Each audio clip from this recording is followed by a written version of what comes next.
Chapter 8. Ups and Downs.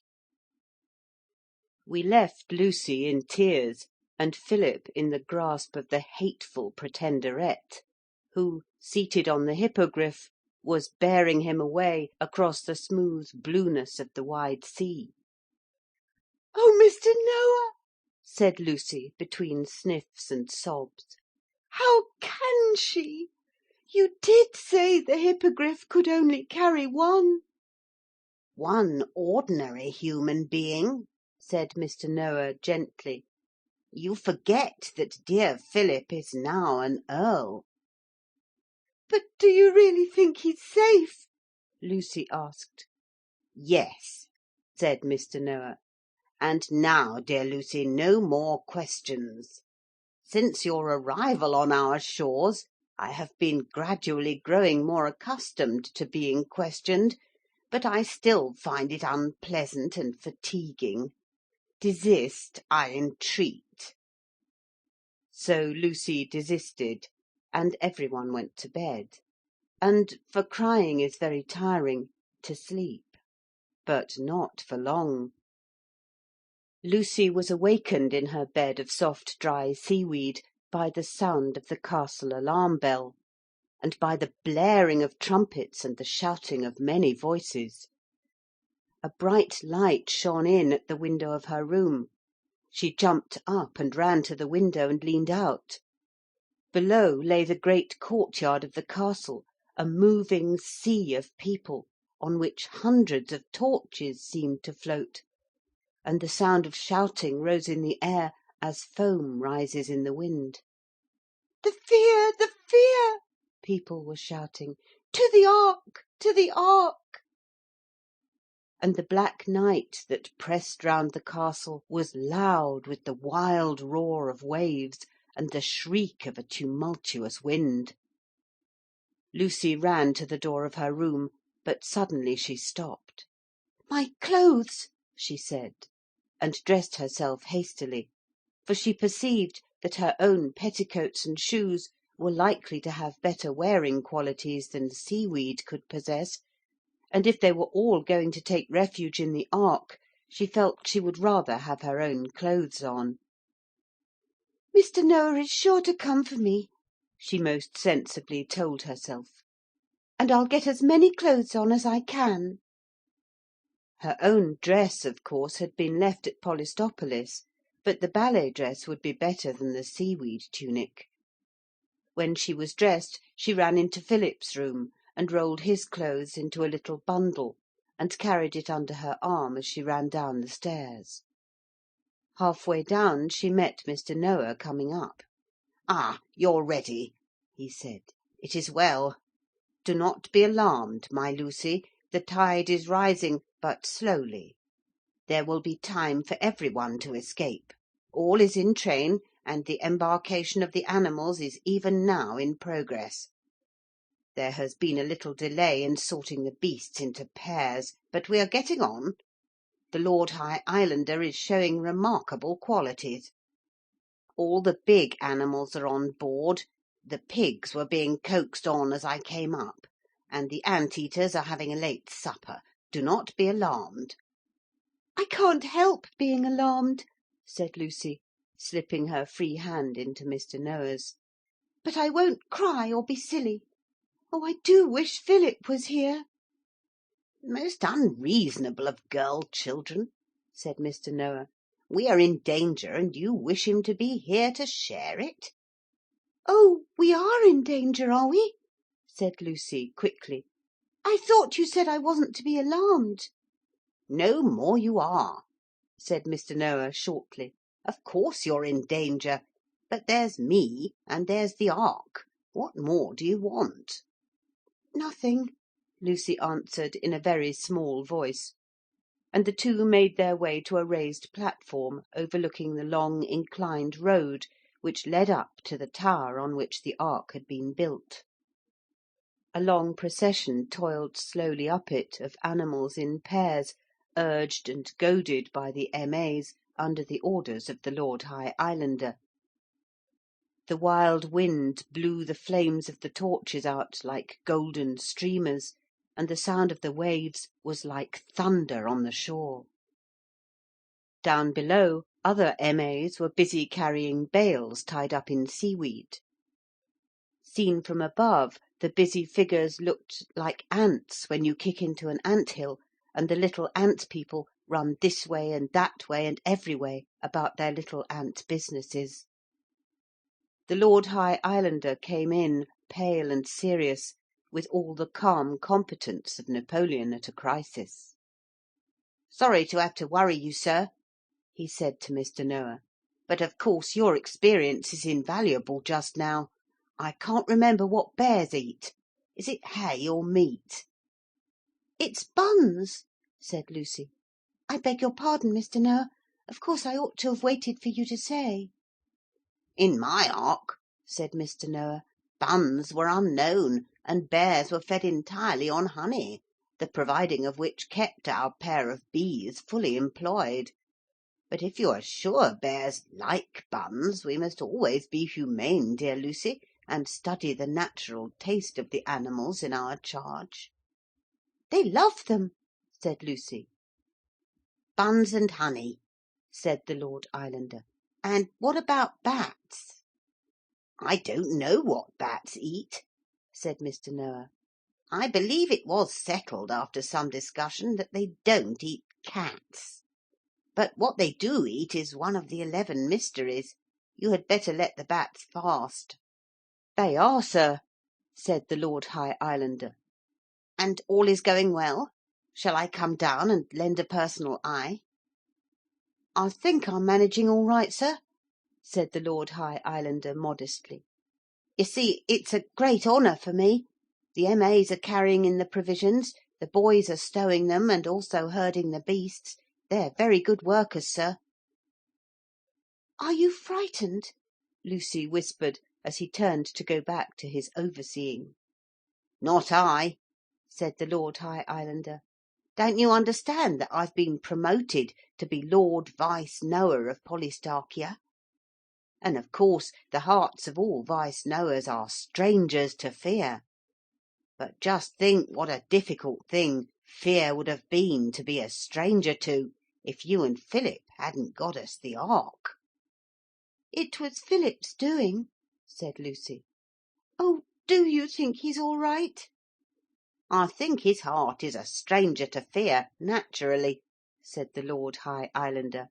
"So he's certain to be all right." When the last of the animals had sniffed and snivelled its way into the ark (it was a porcupine with a cold in its head), the islanders, the M.A.'s, Lucy, and Mr. Noah followed. And when every one was in, the door of the ark was shut from inside by an ingenious mechanical contrivance worked by a more than usually intelligent M.A. You must not suppose that the inside of the ark was anything like the inside of your own Noah's ark, where all the animals are put in anyhow, all mixed together and wrong way up, as likely as not.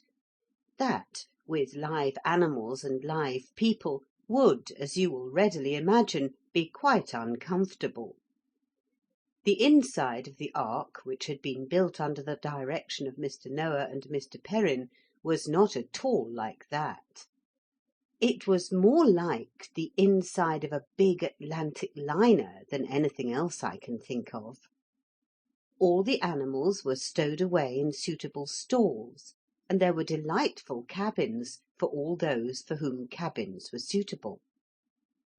The islanders and the M.A.'s retired to their cabins in perfect order, and Lucy and Mr. Noah, Mr. Perrin and the Lord High Islander gathered in the saloon, which was large and had walls and doors of inlaid mother of pearl and pink coral.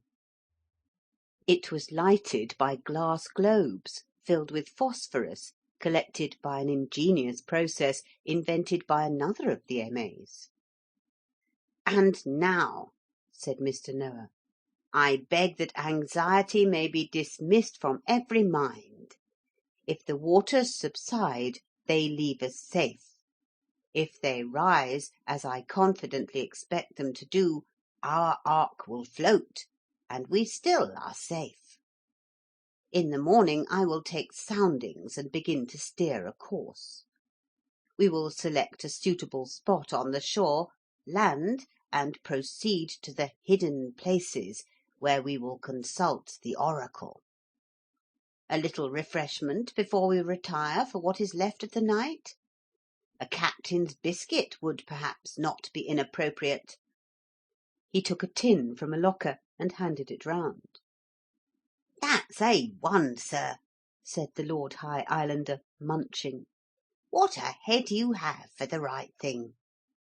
"All practice," said Mr. Noah modestly. "Thank you," said Lucy, taking a biscuit. "I wish—" The sentence was never finished. With a sickening suddenness the floor of the saloon heaved up under their feet. A roaring, surging, battering sound broke round them.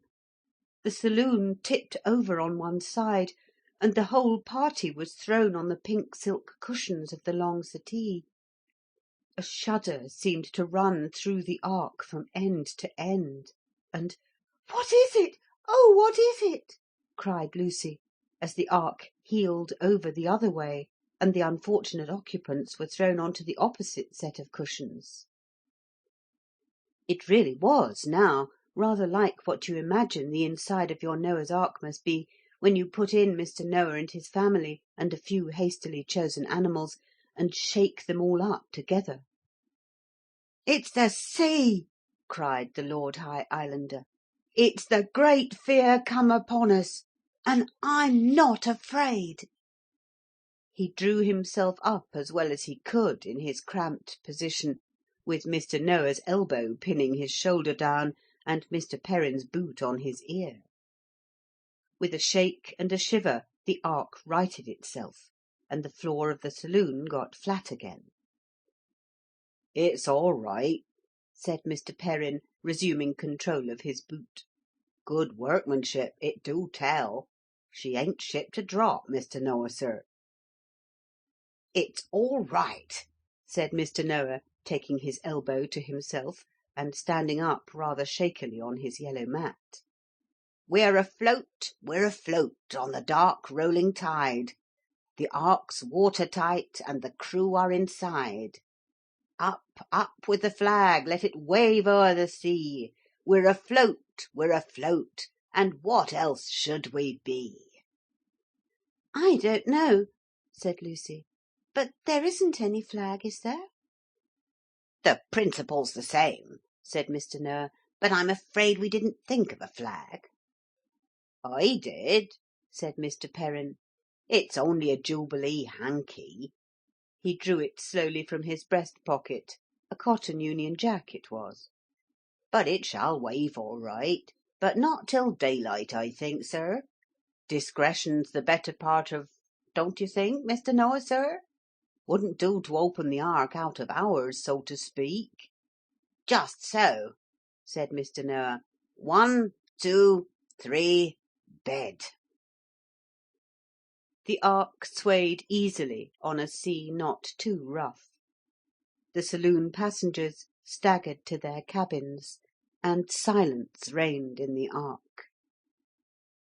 Here there is a line of stars. I am sorry to say that the Pretenderette dropped the wicker cage containing the parrot into the sea. An unpardonable piece of cruelty and revenge. Unpardonable, that is, unless you consider that she did not really know any better. The Hippogriff's white wings swept on. Philip now laid across the knees of the Pretenderette, a most undignified attitude for any boy, and I hope none of you may be placed in such a position, screamed as the cage struck the water, and "Oh, Polly!" he cried. "All right," the parrot answered. "keep your pecker up." "What did it say?" the Pretenderette asked. "Something about peck," said Philip upside down. "Ah," said the Pretenderette with satisfaction, "he won't do any more pecking for some time to come." And the wide hippogriff wings swept on over the wide sea. Polly's cage fell and floated. And it floated alone till the dawn, when with wheelings and waftings and cries the gulls came from far and near to see what this new strange thing might be that bobbed up and down in their waters in the light of the new-born day. Hello, said Polly in bird talk, clinging upside down to the top bars of the cage. hello yourself, replied the eldest gull. what's up, and who are you, and what are you doing in that unnatural lobster pot? I conjure you, said the parrot earnestly. I conjure you by our common birdhood to help me in my misfortune. No gull who is a gull can resist that appeal, said the master of the sea-birds. What can we do, brother bird? The matter is urgent, said Polly, but quite calmly. I am getting very wet, and I dislike salt water. It is bad for my plumage. May I give an order to your followers, bird brother? Give, said the master gull, with a graceful wheel and whirl of his splendid wings. Let 4 of my brothers raise this detested trap high above the waves, said the parrot, and let others of you, with your brave strong beaks, break through the bars and set me free. Delighted, said the master gull. Any little thing, you know. And his own high-bred beak was the first to take hold of the cage, which presently the gulls lifted in the air and broke through, setting the parrot free. Thank you, brother birds, the parrot said, shaking wet wings and spreading them. One good turn deserves another. The beach yonder was white with cockles but yesterday. Thank you, brother bird, they all said, and flew fleetly cocklewards. And that was how the parrot got free from the cage, and went back to the shore to have that little talk with the blue-grey wee which I told you about in the last chapter.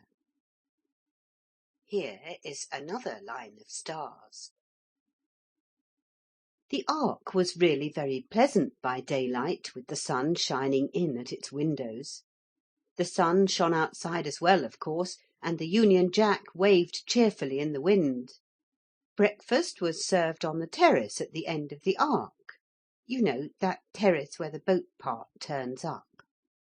It was a very nice breakfast, and the sea was quite smooth, a quite perfect sea. This was rather fortunate, for there was nothing else. Sea on every side of the ark. No land at all. "However shall we find the way?" Lucy asked the Lord High Islander, "with nothing but sea?" "Oh," he answered, "that's all the better, really. Mr. Noah steers much better when there's no land in sight. It's all practice, you know." "And when we come in sight of land, will he steer badly then?" "Oh, anybody can steer then," said Billy. "You, if you like." So it was Lucy who steered the ark into harbour under Mr. Noah's directions. Arks are very easy to steer if you only know the way. Of course, arks are not like other vessels. They require neither sails nor steam engines nor oars to make them move. The very arkishness of the ark makes it move just as the steersman wishes. He only has to say, "Port, starboard, right ahead, slow," and so on, and the ark, unlike many people I know, immediately does as it is told. So steering was easy and pleasant. One just had to keep the ark's nose towards the distant domes and pinnacles of a town that shone and glittered on the shore a few miles away.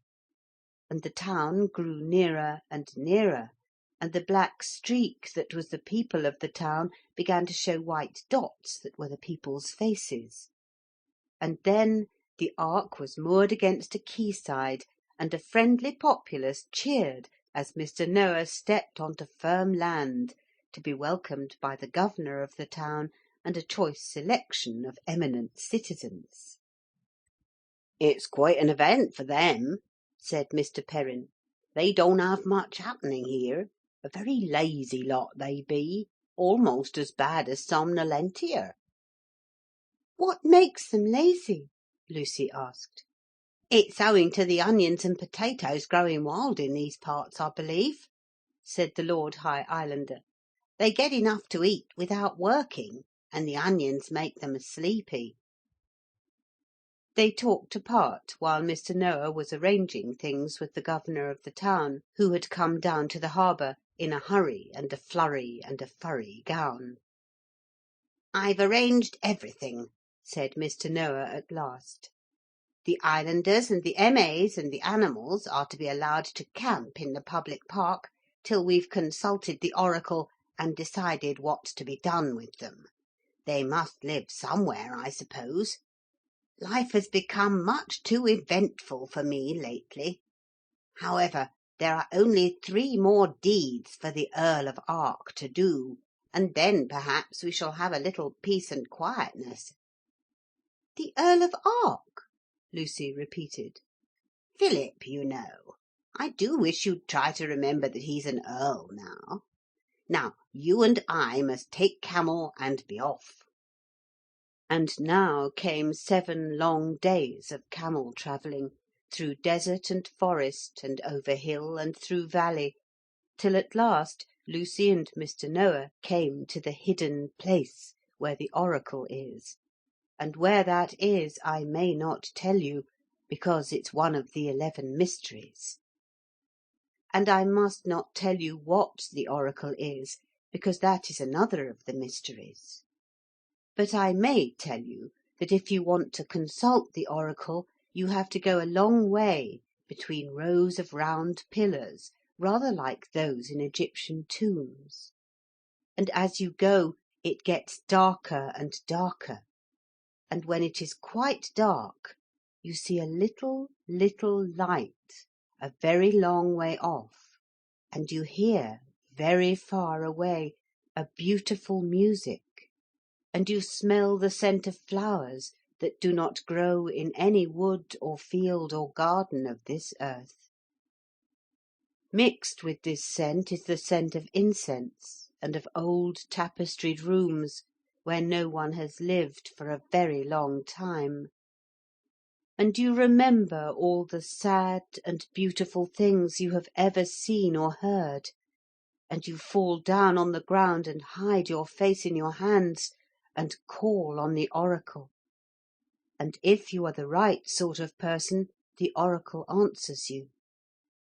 Lucy and Mr. Noah waited in the dark for the voice of the oracle, and at last it spoke. Lucy heard no words, only the most beautiful voice in the world speaking softly, and so sweetly and finely and bravely that at once she felt herself brave enough to dare any danger, and strong enough to do any deed that might be needed to get Philip out of the clutches of the base Pretenderette.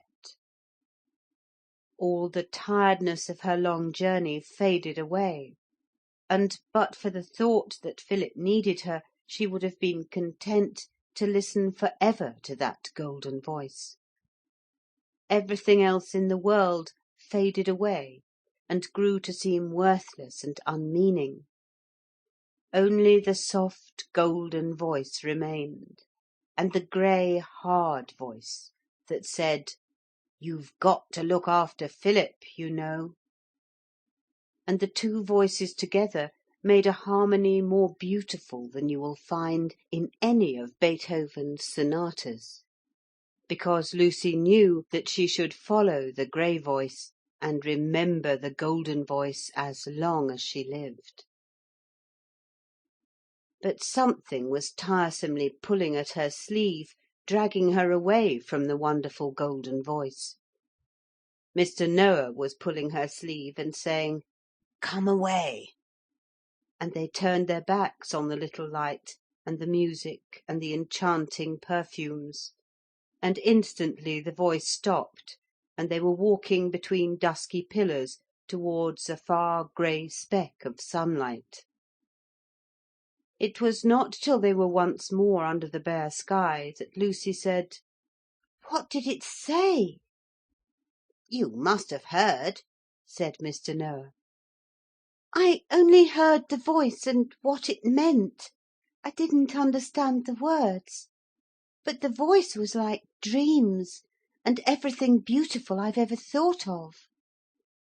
"I thought it a wonderfully straightforward, businesslike oracle," said Mr. Noah briskly, "and the voice was quite distinct, and I remember every word it said."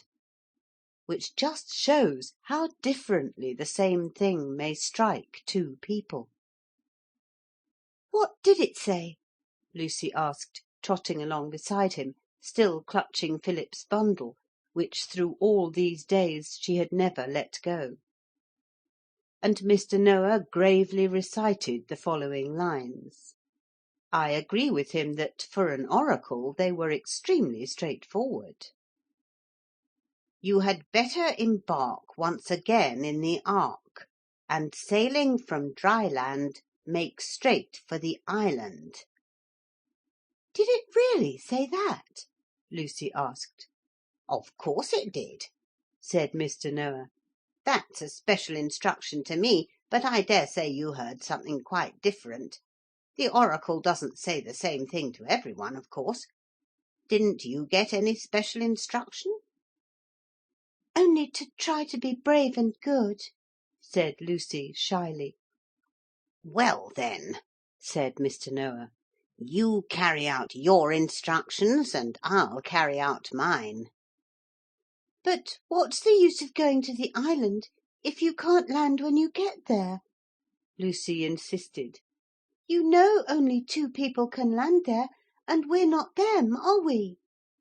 "Oh, if you begin asking what's the use, we shan't get anywhere," said Mr. Noah.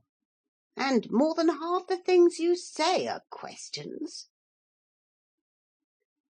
Here is another line of stars. I'm sorry this chapter is cut up into bits with lines of stars. But stars are difficult to avoid when you have to tell about a lot of different things happening all at once. That is why it is much better always to keep your party together if you can. And I have allowed mine to get separated so that Philip, the parrot, and the rest of the company are going through 3 sets of adventures all at the same time. This is most trying for me, and fully accounts for the stars, which I hope you'll excuse. However, we now come back by way of the stars to Philip, wrong way up in the clutches of the Pretenderette. She had breathed the magic word in the Hippogriff's ear, but she had not added any special order. So the Hippogriff was entirely its own master as far as the choice of where it was to go was concerned. It tossed its white mane, after circling 3 times between air and sky, made straight for the island where you mayn't go. The Pretenderette didn't know that it was the island where you mayn't go, and as they got nearer and she could see plainly its rainbow-coloured sands, its palms and its waterfalls, its cool green thickets and many tinted flowers and glowing fruits, it seemed to her that she might do worse than land there and rest for a little while. For even the most disagreeable people get tired sometimes, and the Pretenderette had had a hard day of it.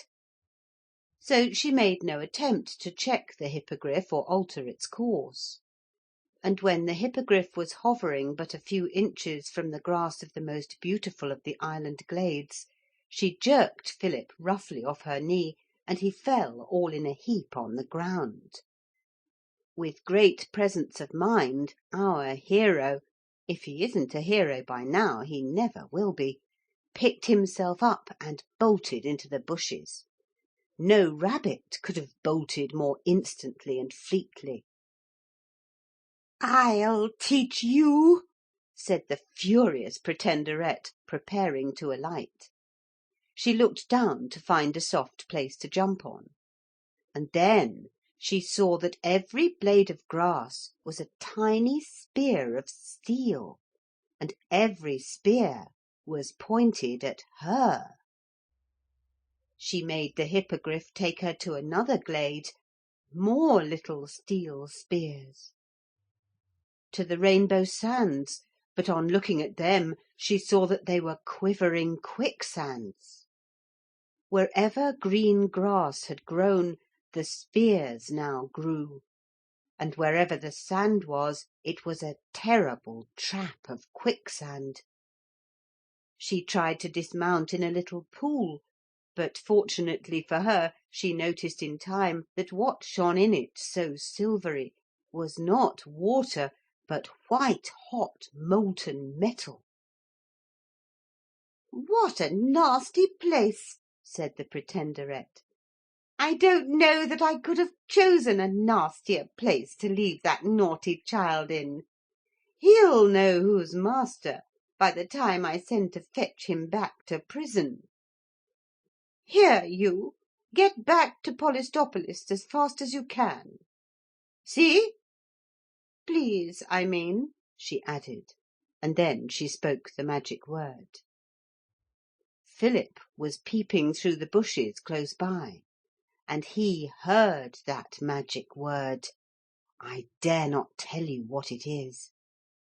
And he saw for the first time the face of the Pretenderette. And he trembled and shivered in his bushy lurking place, for the Pretenderette was the only really unpleasant person Philip had ever met in the world.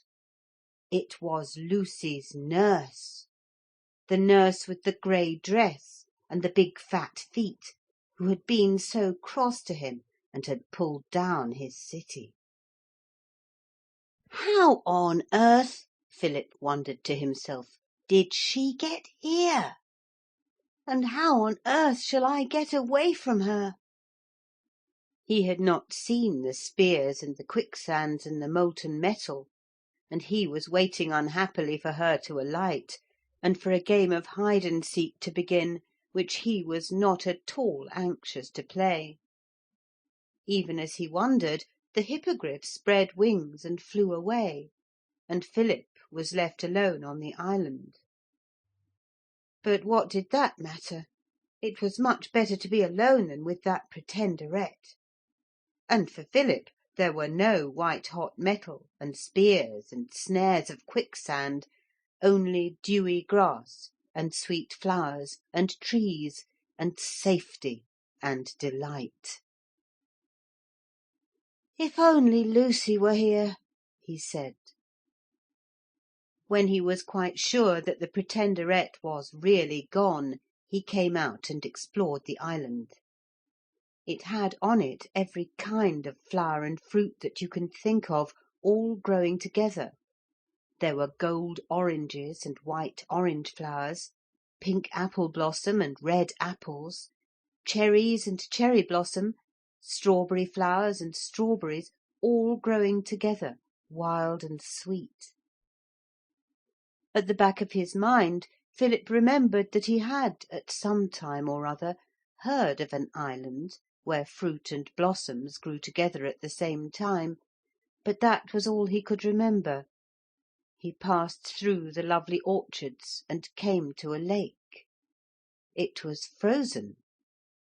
And he remembered that in the island he had heard of there was a lake ready for skating even when the flowers and fruit were on the trees. Then he came to a little summer house built all of porcupine quills like Helen's pen box. And then he knew. All these wonders were on the island that he and Helen had invented long ago. The island that she used to draw maps of. "It's our very own island," he said. And a glorious feeling of being at home glowed through him, warm and delightful. "We said no one else might come here," That's why the Pretenderette couldn't land, and why they called it the island where you mayn't go. I'll find the bun tree and have something to eat, and then I'll go to the boathouse and get out the lightning loose and go back for Lucy. I do wish I could bring her here, but of course I can't without asking Helen. The lightning loose was the magic yacht Helen had invented for the island. He soon found a bush whose fruit was buns, and a jam-tart tree grew near it. You have no idea how nice jam-tarts can taste till you have gathered them yourself, fresh and sticky, from the tree. They are as sticky as horse-chestnut buds, and much nicer to eat. As he went towards the boathouse he grew happier and happier, recognising one after the other all the places he and Helen had planned and marked on the map. He passed by the marble and gold house with King's Palace painted on the door. He longed to explore it, but the thought of Lucy drove him on. As he went down a narrow leafy woodland path towards the boathouse, he passed the door of the dear little thatched cottage labelled Queen's Palace, which was the house Helen had insisted that she liked best for her very own. "How pretty it is! I wish Helen was here," he said. "She helped to make it. I should never have thought of it without her. She ought to be here." With that he felt very lonely all of a sudden, and very sad. And as he went on, wondering whether in all this magic world there might not somehow be some magic strong enough to bring Helen there to see the island that was their very own, and to give her consent to his bringing Lucy to it, he turned a corner in the woodland path and walked straight into the arms of Helen. End of chapter 8.